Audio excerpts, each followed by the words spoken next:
I'm very excited to be here. I hope that all of you are too. Okay. And actually, I love do-overs. Okay. Okay. If it's exciting the first time, it's more exciting the second time around. Okay.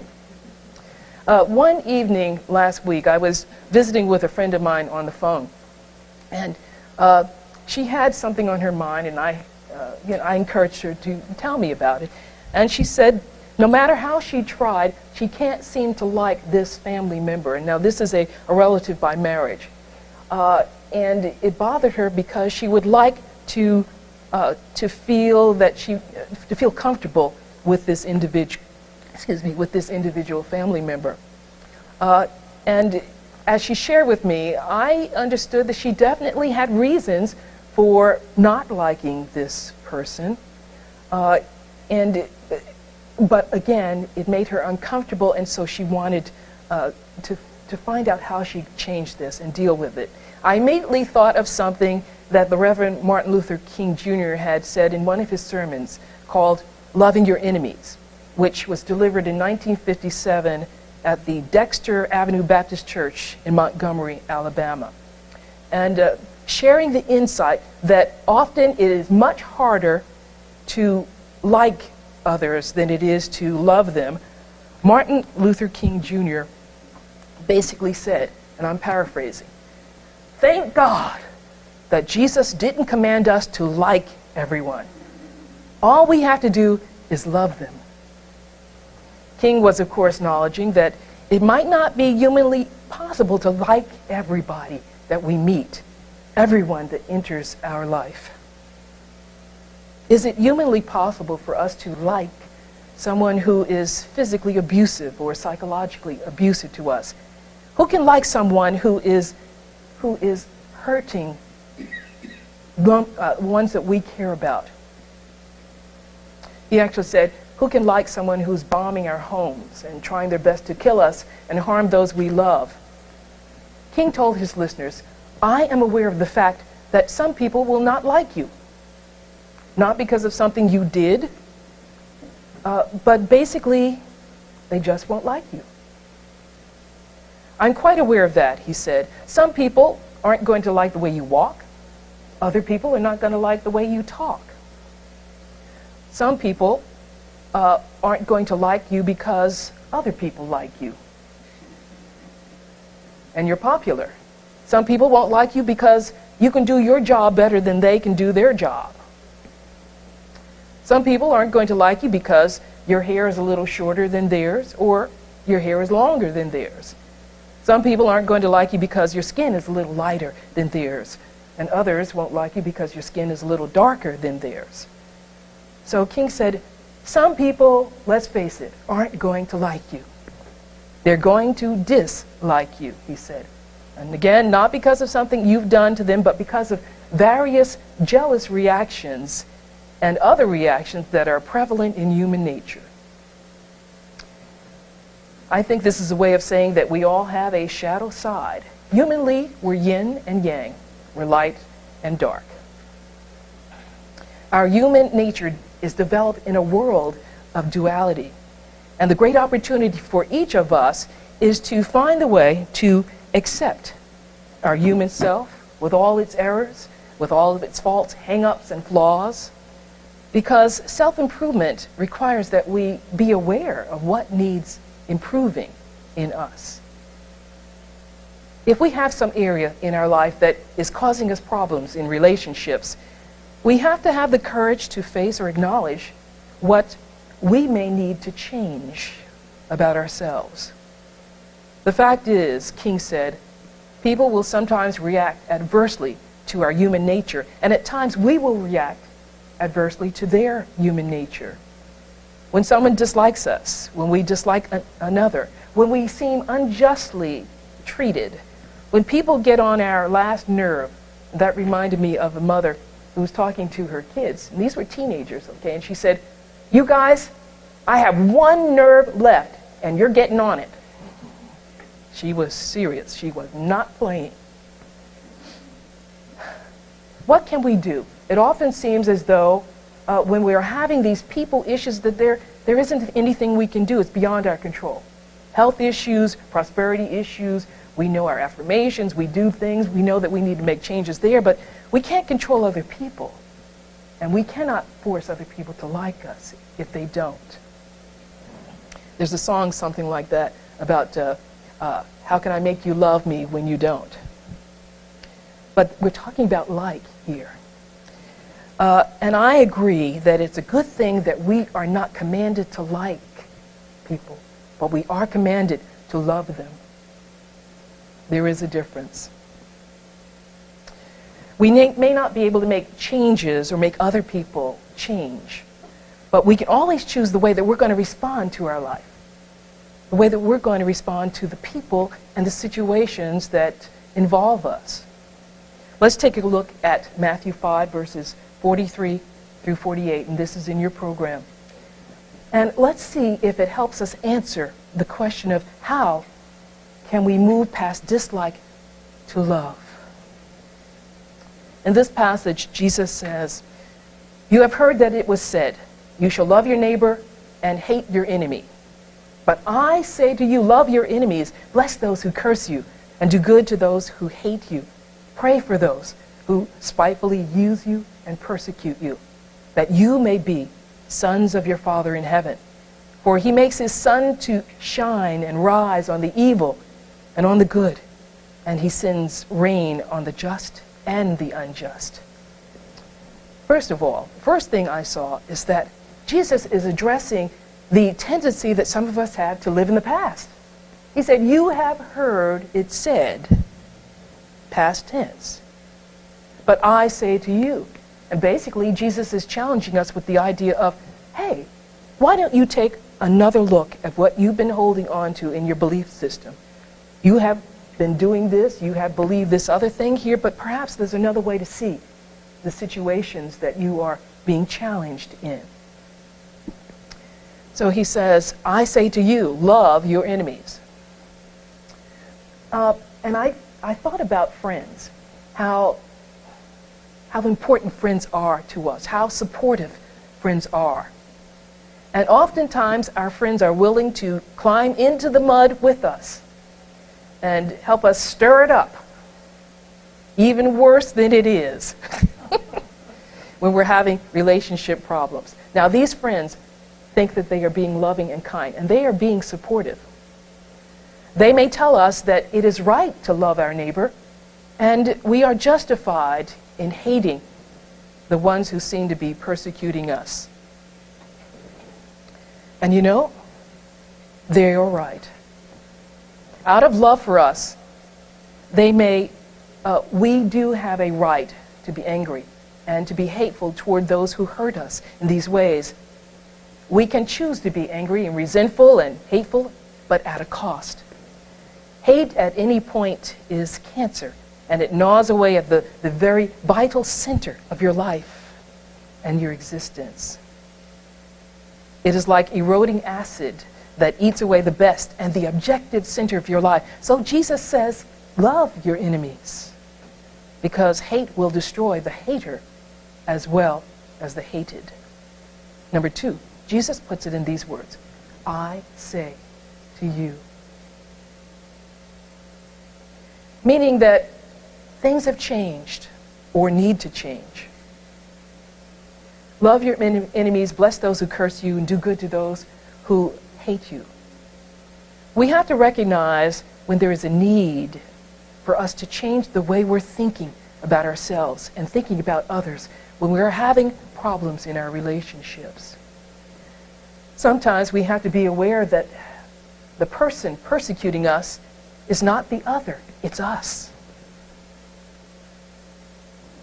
Because we are holding certain limiting and negative thoughts about ourselves.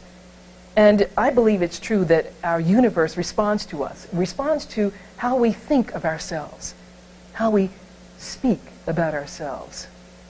It responds to our belief in what we are open to or closed to. We have to recognize that there's a need to change our thoughts about our persecutors. Life takes a cue from us. And so, when we are experiencing outer problems, whether it's financial, whether it's on the job, financial, human relations are a critical part of this whole human experience here. This is why Jesus tells us that we are to love our enemies. And the reason that he gives this is, he says, so that we may be sons of our Father in heaven. Well, another way of saying this is when we are willing to move past the exterior expression of another person, their behavior, their words, their actions, okay? When we are willing to go beyond those, if they are negative, we are expressing as children of God. We are expressing as the presence of divine love.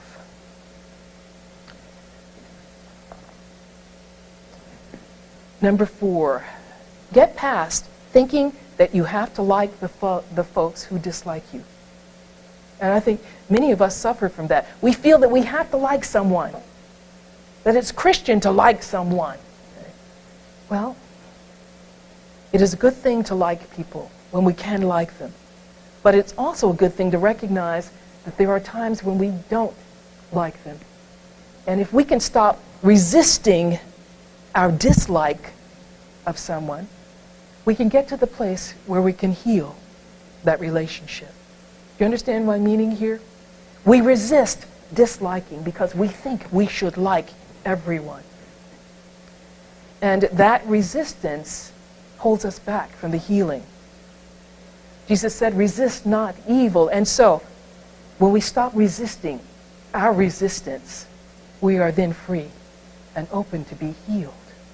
So, even God makes his sun to rise on the evil and the good, and sends rain on the just and the unjust. There's no resistance to anyone in this activity of God. So, we need to free ourselves to dislike someone if they are hurting us, harming us, or causing problems, or hurting or harming those we love.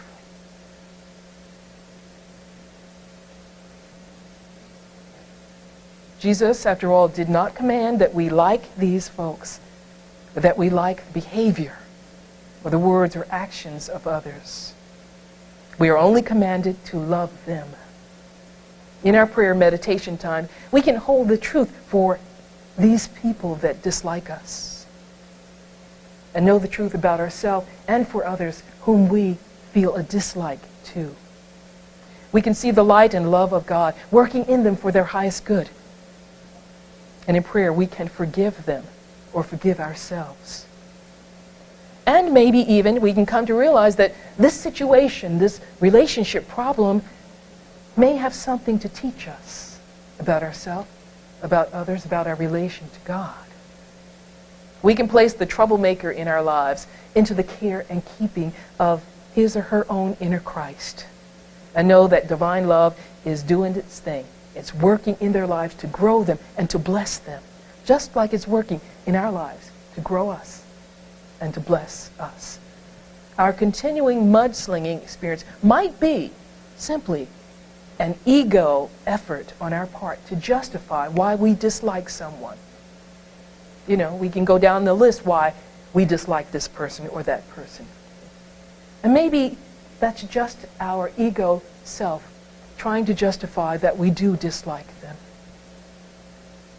We want to wallow in all the reasons why it's right to dislike someone who dislikes us.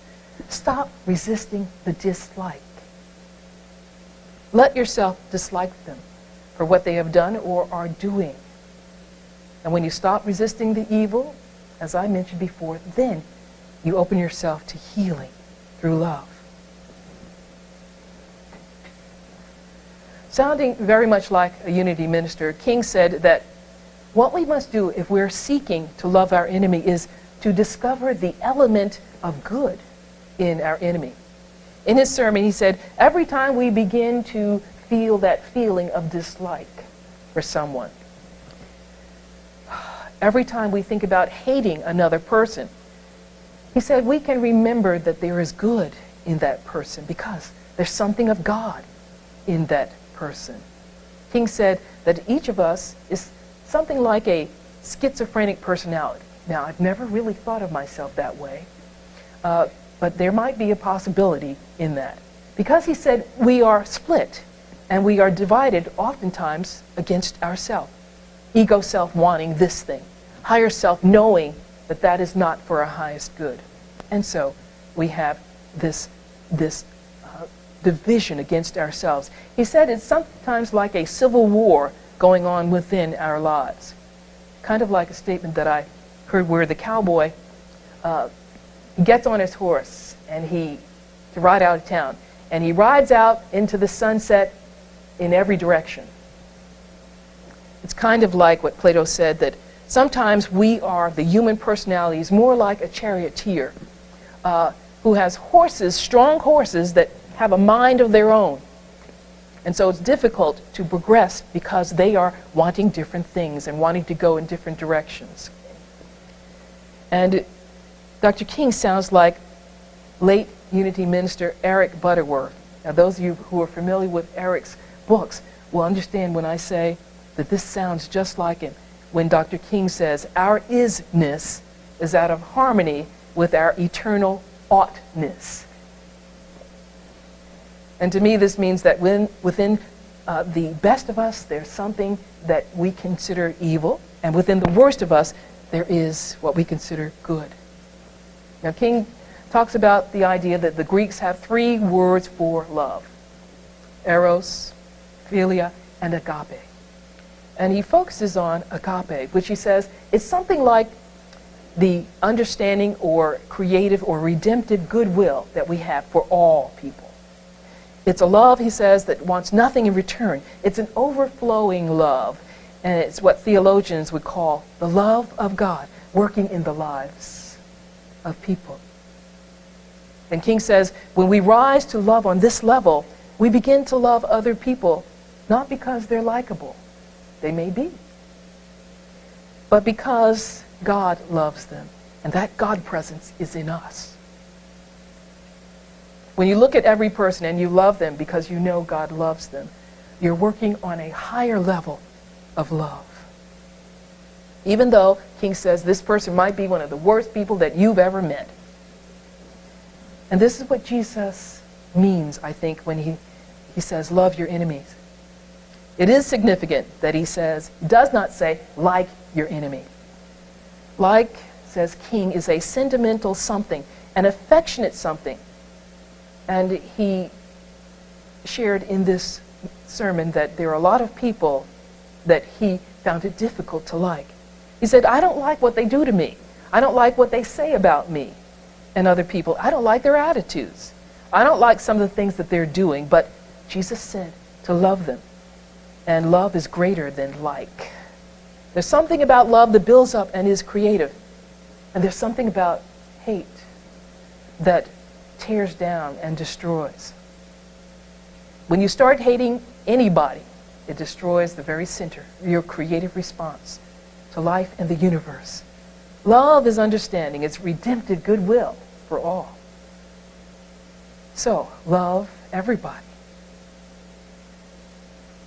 And something about loving people, you refuse to defeat them. That is, you refuse to bring them down when you have the opportunity. Because agape love is working within you.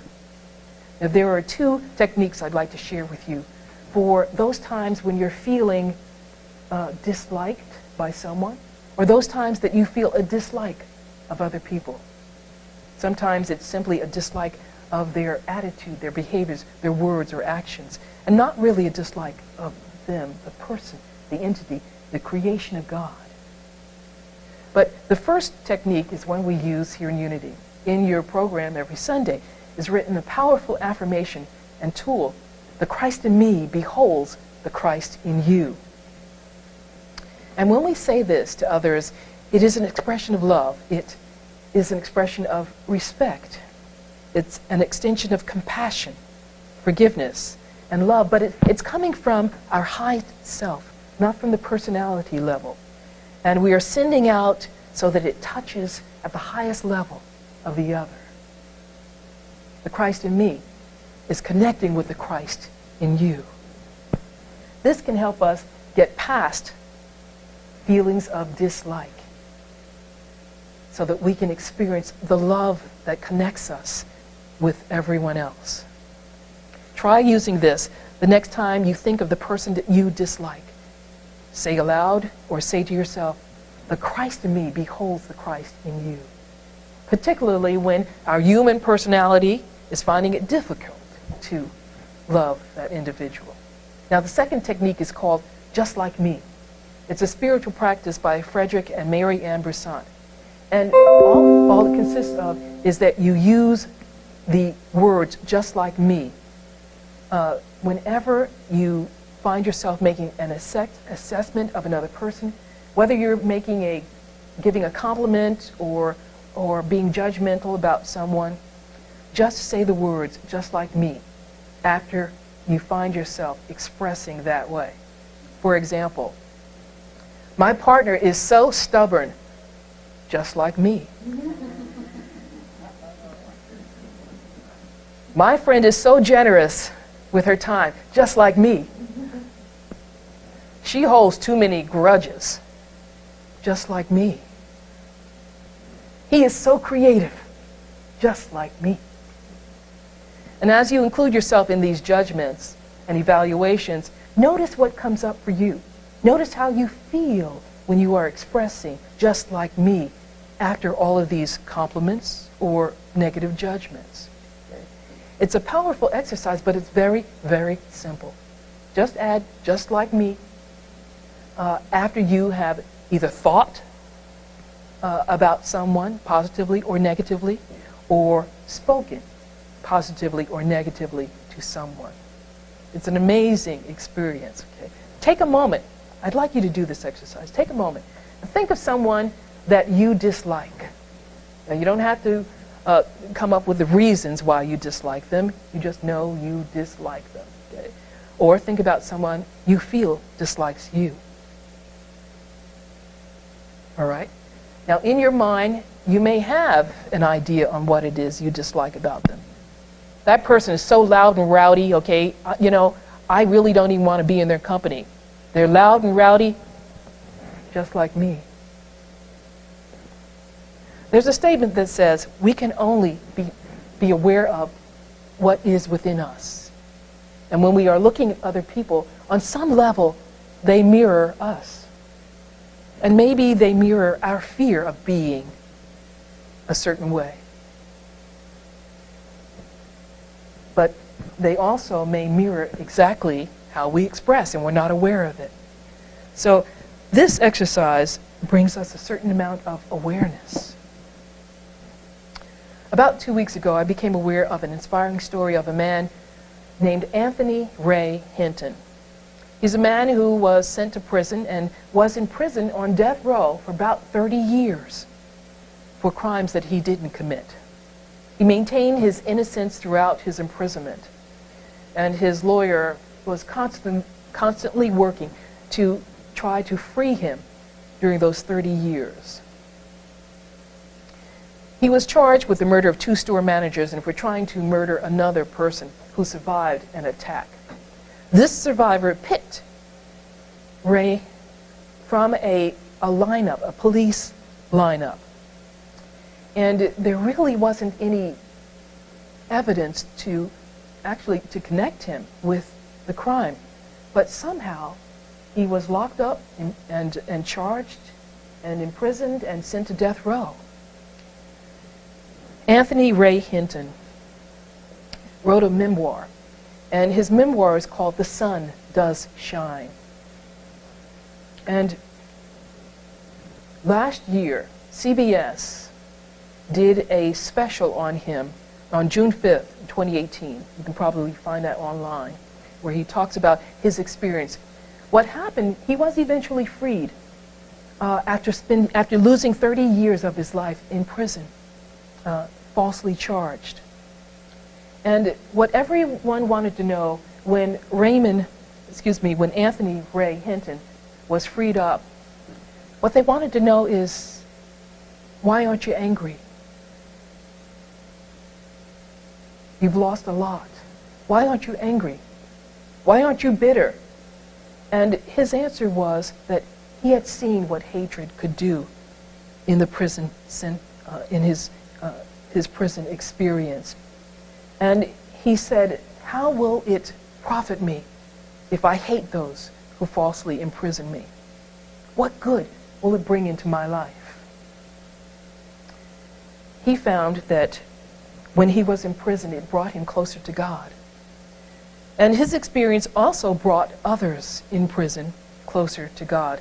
During the time he was there, 53 other inmates who had been electrocuted got to know him.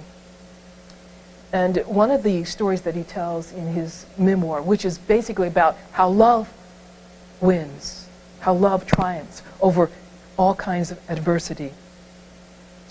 There was one particular inmate who was sentenced to the electric chair. And when he had his opportunity to give his last words during this experience, what he said was, I was brought up in a family that taught me to hate certain people. He was a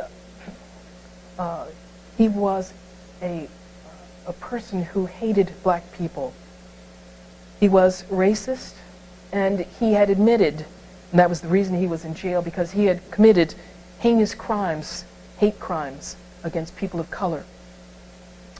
And when he was given this opportunity to give his last words there before being electrocuted, he said, I was brought in a family that taught me to hate certain people. And I was sent to prison where these very people taught me how to love. And this was a testament to Anthony Ray Hinton, who had begun working with people, having classes in the prison, where they explored ideas. He gave Bible studies. He really connected with the presence of God while in prison, and he helped these other inmates do that as well. It's a fabulous book. I've read so many excerpts. I need to get the book now. It is Anthony Ray Hinton, and his memoir is called The Sun Does Shine. So, love does win. Love did free him in the end. The court system, when finally his case was brought up again, realized that there was no evidence. He was at work, and that had been verified during the time these murders happened. The gun that they said he used belonged to his mother and had not been fired in 25 years. The bullets that they found or collected did not fit his mother's gun. And so there were a number of things, okay, which leads a person to think, why did this happen? But I think that Anthony Ray would say that it happened because God needed him in the place where he was, doing the thing that he was able to do. So love wins out when we get past dislike to love.